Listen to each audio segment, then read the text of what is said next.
Assalamu alaikum my dear students, my name is Muhammad Raheel Sabar, your biology tutor for grade 12. So आज के इस lecture में हम discuss करने जा रहे हैं ऑस्मो रेगुलेशन। ऑस्मो रेगुलेशन जिसमें हम डिस्कस करेंगे कि किस तरह बॉडी के अंदर वाटर और मिनरल्स के लेवल को मेंटेन किया जाता है। बेसिकली जब हम बात करते हैं होम्योस्टेसिस की तो बॉडी का इंटरनल हमने प्रोटेक्ट करना है, मेंटेन करना है विद रिस्पेक्ट टू सराउंडिंग। तो जब हम सराउंडिंग की बात करेंगे तो सराउंडिंग में एनवायरनमेंट किन किन तरह के हो सकते हैं और उनके बॉडी पे क्या अफेक्ट्स होते हैं और बॉडी उनके लिए क्या क्या अडेप्टेशंस करती है, ये तमाम चीज़ें हम आज के लेक्चर में डिस्कस करेंगे। तो इन तमाम चीज़ों को समझने के लिए आइए चलते हैं लाइट बोर्ड की तरफ। सो बिस्मिल्लाहिर्रहमानिर्रहीम स्टार्ट करने जा रहे हैं 15.3। सो 15.3 में हम डिस्कस करेंगे ऑस्मो रेगुलेशन। अगर हम ऑस्मो रेगुलेशन की डेफिनेशन को देखें, सो डेफिनेशन है हमारे पास to maintain the amount of minerals, salts and water within the body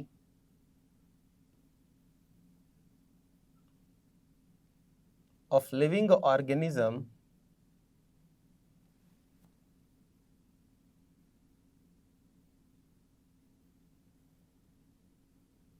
up to constant level या certain level।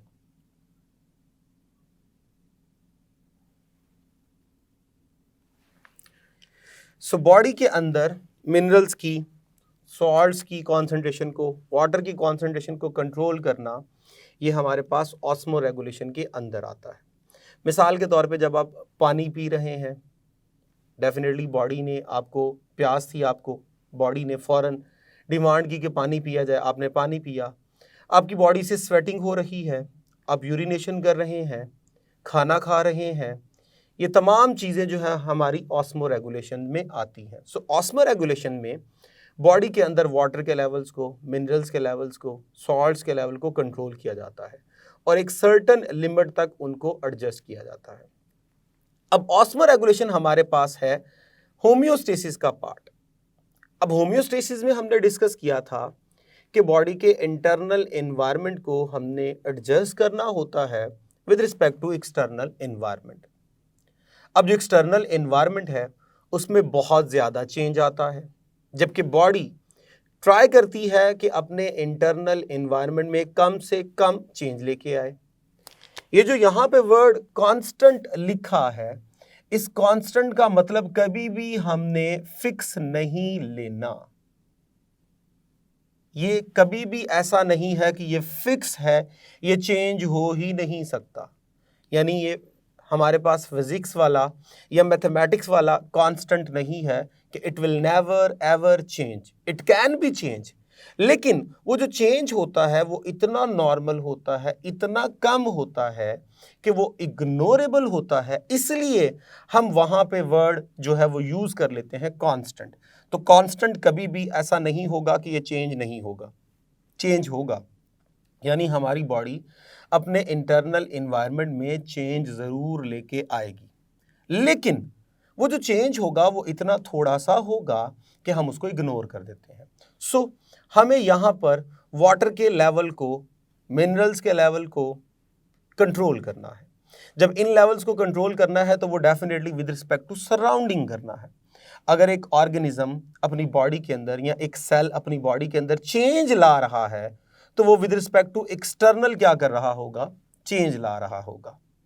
अब जब हम एक्सटर्नल एनवायरनमेंट के लिहाज से देखते हैं तो एक ऑर्गेनिज्म को या एक सेल को 3 तरह के डिफरेंट एनवायरनमेंट फेस करना पड़ते हैं। उन 3 डिफरेंट एनवायरनमेंट्स के अंदर उसकी डिफरेंट अडेप्टेशंस होती हैं। वो डिफरेंट एनवायरनमेंट डिफरेंट टाइप्स के अफेक्ट्स डालते हैं, जिसकी वजह से उस सेल को या उस ऑर्गेनिज्म को अपने आप को एडजस्ट करने के लिए, अपने आप को प्रोटेक्ट करने के लिए बेशुमार अडेप्टेशंस करना पड़ती है। आइए ज़रा उन इन्वायरमेंट्स को देखने की कोशिश करते हैं और समझते हैं कि वो इन्वायरमेंट किस तरह के होते हैं और उनकी बिहाफ पे हमारी बॉडी क्या क्या चेंज लेके आती है और उनको कौन कौन सी अडेप्टेशंस करना पड़ती है। आइए ज़रा जो फर्स्ट इन्वायरमेंट हम यहाँ पे डिस्कस करेंगे वो हमारे पास होगा हाइपरटोनिक इन्वायरमेंट। हाइपरटोनिक इन्वायरमेंट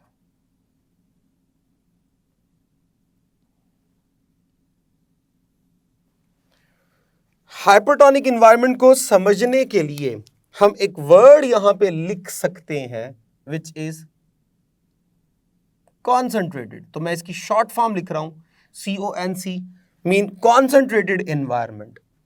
अब कॉन्सेंट्रेटेड इन्वायरमेंट क्या होता है जरा समझते हैं। सपोज कीजिए मेरे पास हाई कॉन्सेंट्रेशन ऑफ सॉल्ट यानी सल्यूट है और लो कॉन्सेंट्रेशन ऑफ वाटर यानी कि सॉल्वेंट है।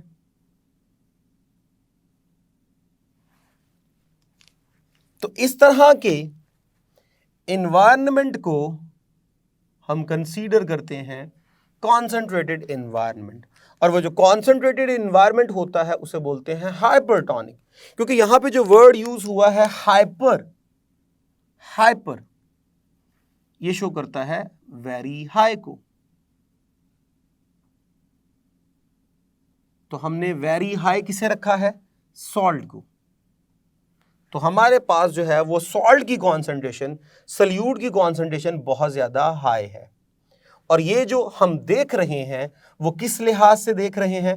With respect to external environment, यानी ये जो मैं देख रहा हूं ये एक्सटर्नल इन्वायरमेंट के लिहाज से देख रहा हूं, क्योंकि हमने होम्योस्टेसिस में डिस्कस किया था एक तो एक्सटर्नल इन्वायरमेंट है और एक इंटरनल। एक्सटर्नल की बेस पे इंटरनल में क्या आएगा? चेंज। तो यहां पे अभी तक जो मैं डेफिनेशन बता रहा हूं हाइपरटोनिक इन्वायरमेंट की, वो मैं सराउंडिंग की बता रहा हूं कि बॉडी की सराउंडिंग में, सेल की सराउंडिंग में हाई कॉन्सेंट्रेशन ऑफ सॉल्ट है और लो कॉन्सेंट्रेशन ऑफ वाटर यानी सॉल्वेंट है। आइए जरा यहां पे मैं सोल्यूशन बना देता हूं। सेल को हमने डिप कर दिया सोल्यूशन के अंदर, ये लीजिए ये सोल्यूशन है। वो जो सोल्यूशन है, वो जो एनवायरनमेंट है वो मैंने ऊपर डिस्कस कर दिया, ये हाइपरटोनिक एनवायरनमेंट है। लीजिए, तो ये मेरे पास था हाइपरटोनिक एनवायरनमेंट।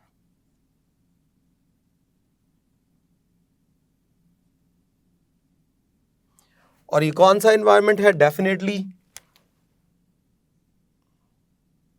एक्स्ट्रा सेलुलर यानी एक्सटर्नल एनवायरनमेंट। अब जो सेल के अंदर एनवायरनमेंट होगा, लीजिए अब हम बात करते हैं सेल के अंदर के एनवायरनमेंट की। ये लीजिए, ये जो सेल के अंदर का एनवायरनमेंट है ये टोटली ऑपोजिट होगा, क्योंकि जब मैंने कहा कि एक्सटर्नल एनवायरनमेंट में वाटर ज्यादा है तो वो मैं कंपैरिजन अंदर के लिहाज से कर रहा हूं। अगर मैं कह रहा हूं एक्सटर्नल एनवायरनमेंट में वाटर लो है, तब भी मैं कंपैरिजन अंदर के लिहाज से कर रहा हूं। यहां पे जब मैंने कहा वाटर जो है वो एक्सटर्नल में लो है, तो इसका मतलब ये हुआ कि इंटरनल एनवायरनमेंट में वाटर जो है वो होगा हाई, वाटर होगा हाई, और जो सॉल्ट होगा वो होगा लो। तो फिर कंपैरिजन जो है वो डेवलप हो गया। अब मेरे पास एक्सटर्नल एनवायरनमेंट में हाइपरटोनिक एनवायरनमेंट है, मीन वाटर लो है, सॉल्ट हाई है। सेल के अंदर जो है वो मेरे पास वाटर जो है वो हाई है और सॉल्ट क्या है? लो। अब ये एनवायरनमेंट है इंटरनल एनवायरनमेंट और एक्सटर्नल एनवायरनमेंट। अब देखते हैं क्या क्या चेंजेस आएंगी। आइए जरा, अब जब यहां पे वाटर हाई है तो क्या होगा? Number 1 exosmosis. तो पहला काम क्या होगा? Exosmosis. What is osmosis? Osmosis कहते हैं movement of the water molecule from the area of high concentration to the area of low concentration by crossing partially permeable membrane mean plasma membrane. अब cell के अंदर जो पानी था वो ज्यादा कॉन्सेंट्रेशन में था, सेल के बाहर जो पानी है वो कम कॉन्सेंट्रेशन में है। सो अब क्या होगा, सेल से वाटर मूव करना शुरू करेगा फ्रॉम इनसाइड टू आउटसाइड। तो याद रखिएगा, when water move from high concentration to low concentration by crossing plasma membrane, वो ऑस्मोसिस है। और उसी ऑस्मोसिस के दौरान when water is moving out of the cell, तो ये एक्स ऑस्मोसिस है। तो यहां पे आपके पास एक्स ऑस्मोसिस हो रही है, यानी water move outside, water moves outside, और तब तक मूव करता रहेगा जब तक बाहर और अंदर दोनों तरफ वाटर की कॉन्सेंट्रेशन सेम नहीं हो जाती। अब जैसे जैसे एक्स ऑस्मोसिस होना शुरू होगी तो उससे चेंज क्या आएगा, उससे चेंज आएगा प्लाज्मोलाइसिस।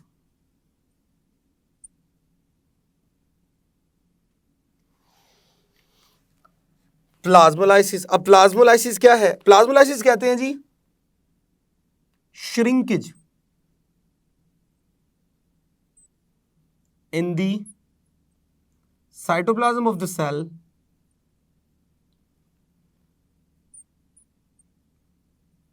due to exosmosis। अब पूरे का पूरा जो सेल होगा वो श्रिंक होना शुरू हो जाएगा, साइटोप्लाज्म श्रिंक होना शुरू हो जाएगा, सेल श्रिंक होना शुरू हो जाएगा, सेल अपनी शेप जो है वो खोना शुरू हो जाएगा। जब सेल अपनी शेप खोना शुरू हो जाएगा, प्लाज्मोलाइसिस हो गया, सेल जो है वो श्रिंक हो गया। वजह क्या है? क्योंकि वाटर इज मूविंग आउटसाइड। सो सबसे पहला एनवायरनमेंट हमारे पास था हाइपरटोनिक। तो हाइपरटोनिक में हमारे पास क्या हुआ कि when we place a cell in hypertonic environment, so क्या होगा, रिजल्ट ये होगा कि exosmosis will take place, water will move from inside to outside यानी आउट ऑफ द सेल, जिससे क्या होगा, प्लाज्मोलाइसिस, यानी सेल जो है वो अपनी शेप खराब कर बैठेगा और सेल जो है वो श्रिंक होना शुरू हो जाएगा। ये सबसे पहला अफेक्ट था पहले इन्वायरमेंट का। तो जब भी हाइपरटोनिक इन्वायरमेंट होगा तो उसमें यह होगा कि जो सेल होगा उसको लगातार अपनी बॉडी में से क्या करना होगा, वाटर को रिलीज करना होगा और सेल श्रिंक हो जाएगा। आइए जरा दूसरे इन्वायरमेंट को डिस्कस करते हैं कि दूसरा इन्वायरमेंट हमारे पास कौन सा है। सो दूसरा इन्वायरमेंट है हमारे पास हाइपोटोनिक इन्वायरमेंट।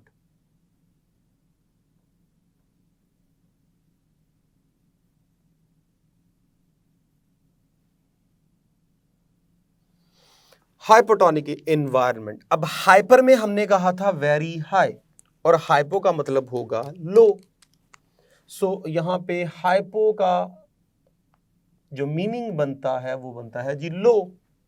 आइए जरा इसी से समझने की कोशिश करते हैं। यहां हमने कहा था हमारे पास हाई कॉन्सेंट्रेशन है सॉल्ट, अब यहां मैं कहूंगा कि लो कॉन्सेंट्रेशन है सॉल्ट की और हाई कॉन्सेंट्रेशन है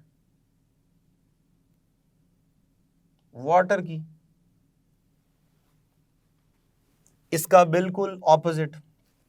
अब जब यहां पे मेरे पास कॉन्सेंट्रेटेड था तो अब मैं यहां पे बोलूंगा कि ये मेरे पास जो एनवायरनमेंट है ये वाला, ये डाइल्यूट एनवायरनमेंट है।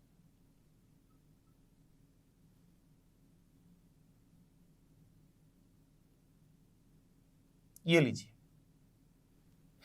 तो ये हमारे पास डाइल्यूट एनवायरनमेंट है। तो आइए जरा मैं सॉल्यूशन यहां पे डाल दूं, इसको फिल कर दिया जाए।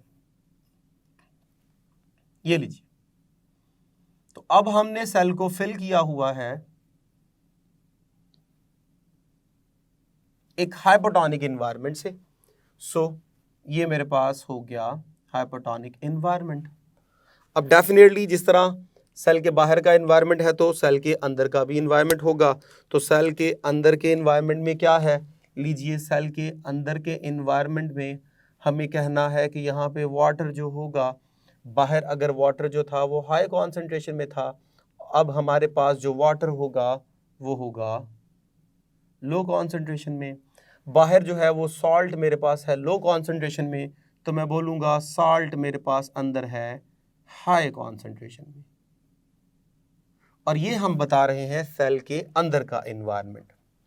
अब दोनों का कंपैरिजन कीजिए तो बाहर डाइल्यूट है तो अंदर कॉन्सेंट्रेटेड है, बाहर जो है वो सॉल्ट जो है वो लो मिकदार में है, लो कॉन्सेंट्रेशन में है तो अंदर हाई, बाहर जो वाटर है वो हाई कॉन्सेंट्रेशन में है तो अंदर क्या है, लो। अब इस दौरान क्या अडेप्टेशंस होंगी, क्या चेंजेस आएंगी, आइए जरा उन चेंजेस को देखते हैं। यहां हमने कहा था कि बाहर पानी कम था तो सेल के अंदर से पानी बाहर आ गया, यहां मैं कह रहा हूं बाहर पानी जो है वो बहुत ज्यादा है, तो अब क्या चेंजेस आएंगी। नंबर 1, पहला काम यहां पे होगा एंड ऑस्मोसिस। अब एंड ऑस्मोसिस क्या है, and osmosis mean water moves inside, water moves inside, यानी इनटू द सेल। अब पानी को सेल के अंदर जाना है तो यहां से ये लीजिए, ये पानी जो है वो अंदर जाना शुरू हो गया। अब जब पानी अंदर जाना शुरू हो गया तो इस स्टेट को हम बोलते हैं डी प्लाज्मोलाइज्ड सेल हो गया, प्रोसेस लाइसिस, और सेल जो होगा डी प्लाज्मोलाइज्ड। तो ये डी प्लाज्मोलाइज्ड सेल है, या इसी के लिए एक और टर्म हम यूज करते हैं वो है जी टर्जिड। अब टर्जिड क्या है, जब सेल के अंदर से पानी निकल रहा था तो हमने कहा सेल श्रिंक हो रहा है, जब सेल श्रिंक हो रहा है तो हमने कहा ये प्लाज्मोलाइसिस स्टेट है। अब की दफा पानी जो है वो सेल के अंदर जाना शुरू हो जाएगा, जब सेल के अंदर जाना शुरू हो जाएगा तो सेल फूलना शुरू हो जाएगा। याद रखिएगा, अगर तो हमारे पास इफ एनिमल सेल, अगर तो मेरे पास एनिमल सेल है, कौन से एनवायरनमेंट में, हाइपोटोनिक में, इन हाइपोटोनिक एनवायरनमेंट, तो याद रखिएगा कंफर्म बात है हमेशा वो क्या हो जाएगा, मस्ट बी बर्स्ट, वो बर्स्ट हो जाएगा, फट जाएगा। अब क्या वजह है कि सेल जो है वो फट जाएगा, उसकी सबसे बड़ी वजह lack of cell wall, cell wall, क्योंकि सेल वॉल नहीं होती, पानी अंदर आया, प्लाज्मा मेम्ब्रेन इलास्टिक है, फूलती जाएगी फूलती जाएगी, एक वक्त आएगा वो फट जाएगी।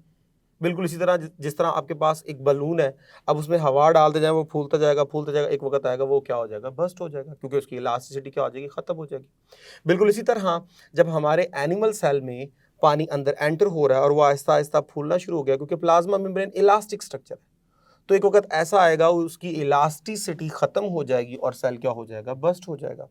हाँ, अगर मैं बात कर रहा हूं प्लांट सेल की, इफ प्लांट सेल, तो क्या होगा, अगर प्लांट सेल की बात हो रही है तो याद रखिएगा विल बिकम टर्जिड, ये टर्जिड हो जाएगा, फूल जाएगा। What is turgid, turgid mean inflamed by absorbing water, water को अब्सॉर्ब करके फूल जाना।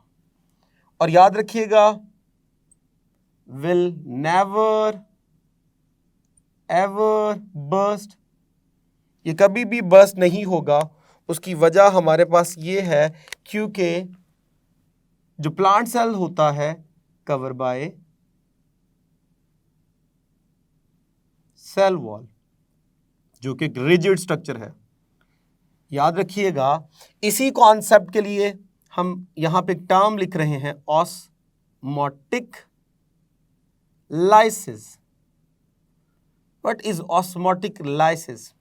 ये जो कॉन्सेप्ट यहां पे और यहां पे डिस्कस हुआ, ये ऑस्मोटिक लाइसिस को एक्सप्लेन कर रहा है कि अगर सेल वॉल नहीं होगी तो सेल क्या हो जाएगा, बर्स्ट हो जाएगा, और अगर सेल वॉल है तो सेल टर्जिड होगा, बर्स्ट नहीं होगा, क्योंकि सेल जब एक्सपैंड कर रहा है, साथ सेल मेम्ब्रेन जो है वो इलास्टिसिटी की वजह से फूल रही है, तो सराउंडिंग में सेल वॉल होगी जो एक स्पेसिफिक लिमिट के बाद उसको रेजिस्ट कर देगी कि इससे ज़्यादा आपने मज़ीद नहीं फूलना। तो जब वो रेजिस्ट कर दिया जाएगा, रोक दिया जाएगा, सो हम कहते हैं कि ये क्या है जी, प्रिवेंट फ्रॉम ऑस्मोटिक लाइसिस, यानी सेल बर्स्ट होने से बच गया। तो यहाँ पे हमारे पास अगर एनिमल सेल है तो डेफिनेटली वो क्या होगा, बर्स्ट होगा, और अगर वो प्लांट सेल है तो वो किस में चला जाएगा, वो टर्जिडिटी में चला जाएगा। अब टर्जिडिटी जाने में सबसे बड़ा बेनिफिट प्लांट को ये होता है कि प्लांट को सपोर्ट मिल जाती है। पूरे प्लांट को जो सपोर्ट मिलती है वो टर्जिडिटी की वजह से मिलती है। अब आइए जी, हमारे पास जो नेक्स्ट लास्ट कॉन्सेप्ट है वो है जी आइसोटोनिक एनवायरनमेंट। तो यहाँ पे मैं मेंशन कर रहा हूँ जी आइसोटोनिक एनवायरनमेंट।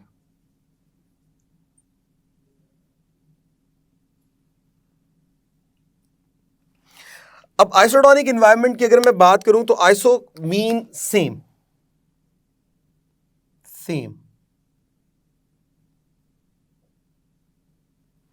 अब पहले वाले केस में हमने कहा सॉल्ट ज्यादा, दूसरे वाले केस में हमने कहा सॉल्ट कम। अब इस केस में क्या होगा, इसमें हमारे पास होगा सल्यूट कॉन्सेंट्रेशन, सॉल्वेंट कॉन्सेंट्रेशन जो है वो हमेशा सेम होगी एज इनसाइड। तो जितना सेल के अंदर सल्यूट और सॉल्वेंट की कॉन्सेंट्रेशन है उतनी ही सेल के बाहर भी कॉन्सेंट्रेशन है। सो दोनों तरफ जो है वो एनवायरनमेंट क्या है, सेम। तो मैं यहां पे सेल को डिप कर रहा हूं आइसोटोनिक में, ये लीजिए। अब क्या होगा, याद रखिएगा, चेंज में no change in cell shape. Cell की शेप में कोई चेंज नहीं आएगा। पहले वाले केस में देख लीजिए शेप में चेंज आया, दूसरे वाले केस में देख लीजिए शेप में चेंज आया, तीसरे वाले केस में no change in cell shape.